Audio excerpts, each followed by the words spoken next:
even though there's so much I can't control in the midst of this pandemic, I still deeply love and completely accept myself. Even though there's so much I can't control in the midst of this pandemic, I still deeply love and completely accept myself. Even though there's so much I can't control in the midst of this pandemic, I still deeply love and completely accept myself. I'm really feeling what I can't control right now. There's so much I can't control. So much every one of us cannot control.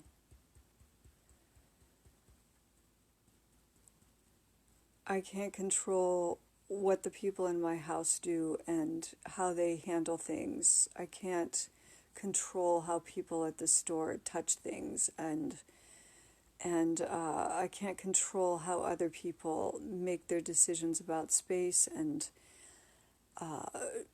staying home and letting go and doing without. I can't manage other people. I can't prevent my mind from offering the reasons that what someone else is doing is fucked up. I want to accept that I try to manage what I can't control. I want to accept that about myself. I want to welcome myself to the human race. I want to get okay with it. I can't control whether the virus gets to me. I can't control whether it gets to someone I love. I can't control who it strikes and where it strikes and how much it strikes, and I can't protect certain people that I wish I could protect, and I can't protect the greater whole in a way I wish I could. I'm not God, and I don't need to be God. I don't want to try to control what I can't. I want to witness my grasping, my looking for control, my trying to control, and I want to keep letting go. And I want to recognize the contractions that tell me I'm trying to control what's not mine to control. And I want to use the pandemic to keep learning this lifelong lesson that it doesn't have to be perfect. I don't have to manage everything. I can do my best and then let go. That's really enough. And I can't control who lives and dies, and I can't control whether I live and die. And I can't manage and control time, and time is just moving at a different pace right now. And I can't control, I cannot control what the other people in my house do. I cannot control how my partner manages touching things and cross-contaminating, and it's really okay. It really doesn't matter. Like, where I can't control it, then the only thing left to control is my own letting go. And where I can do something that makes sense to me, that feels aligned, that feels intelligent, that feels good, I'm going to do that thing. And it doesn't feel good when I obsess. And it doesn't feel good when I let the OCD part of me take the reins. And I don't even need to judge that. People do that. We do that. Oh my goodness, it's so great to see the now versus the before. I used to freak the fuck out, and I just don't anymore. And if someone's tapping and you are freaking the fuck out at someone, or that does happen, let's say this. Let's say, I'm willing to misstep. I am willing to lose it. I am willing to meet the worst part of myself. I am willing to catch myself, to hear myself, to feel myself go to the level of control that takes me so far out of love that I don't like myself anymore. I'm willing. It's okay. I'm willing to welcome myself to the human race. I am willing to once again catch myself controlling what I can't control. I am willing to once again catch it, feel it, and course correct. I'm willing to let go again. I'm willing to surrender. I'm willing to let things be as they are. I'm willing to let things go the way they go. I'm willing to come back to peace. I'm willing to I'm willing to feel what it feels like to want to control what I can't. I'm willing to drop in. I'm willing to drop into the contraction and the pain just as I might drop into a jacuzzi or into something that feels good. Just let go into it that much so that by feeling it fully, by breathing into it, I can allow that marvelous spaciousness to come in. That opens new possibility, that lets love back in, that even just lets relaxing a little back in. Even if the best I can do is breathe a little, make a little more space, come back a little more to the core of my own being, then that's enough. I love letting go of controlling.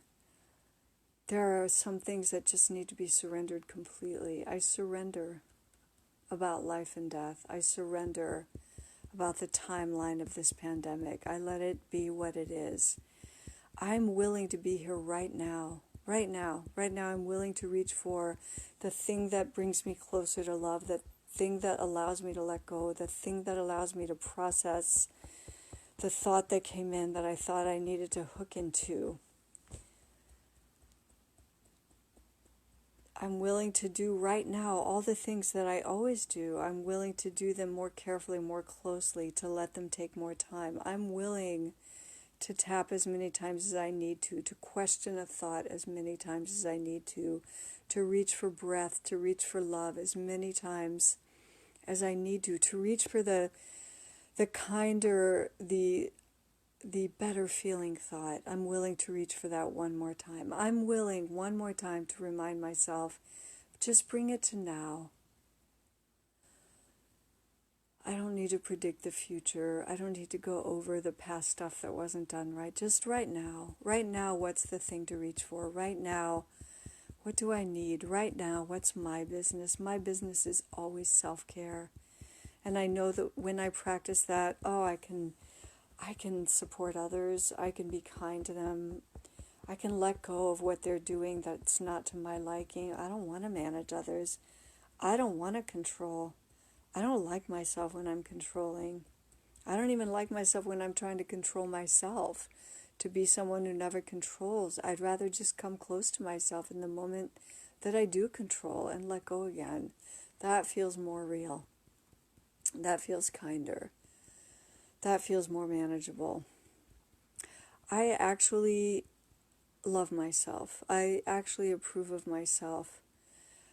I've actually bumped into those moments where I don't find any self-love or self-approval anymore, and I have managed to not abandon myself, to just stay with what I'm feeling, to breathe it, to cry it, to question the thoughts, to come back to what's truer. I've known how to call on what supports me, or even just list what supports me right now.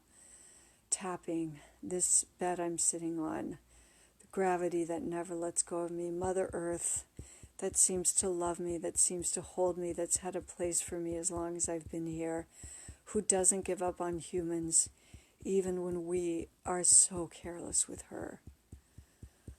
I am willing to keep encountering my worst self and myself who's doing her best and my best, most beautiful self. And that's the truth of who I am all the time. I just lose track of it. And I'm connected no matter what. And I'm willing to reach back for conscious connection, for conscious contact, for all that supports me. Conscious contact with higher power, as they say in the 12-step programs. Conscious contact with what I know to be truer than the ugly thing I'm telling myself right now. And I'm willing to remember one more time that when I feel bad, that's my clue, that's the key, that's the thing that shows me I'm out of touch again. Like Byron Katie says, I allow my stress to be the temple bell calling me back to truth, calling me back to something kinder. I am so willing to be in this process. I'm willing to be in it in life all the time. I'm willing to be in the process during the pandemic. I'm willing to find right now right now? What does this moment call for? What is my business right now? What is the thing that is mine to control right now? Always my state. Always reaching for a kinder, better feeling thought. Always coming back to love. I'm willing to let go. I'm willing to find the sweetness of surrender.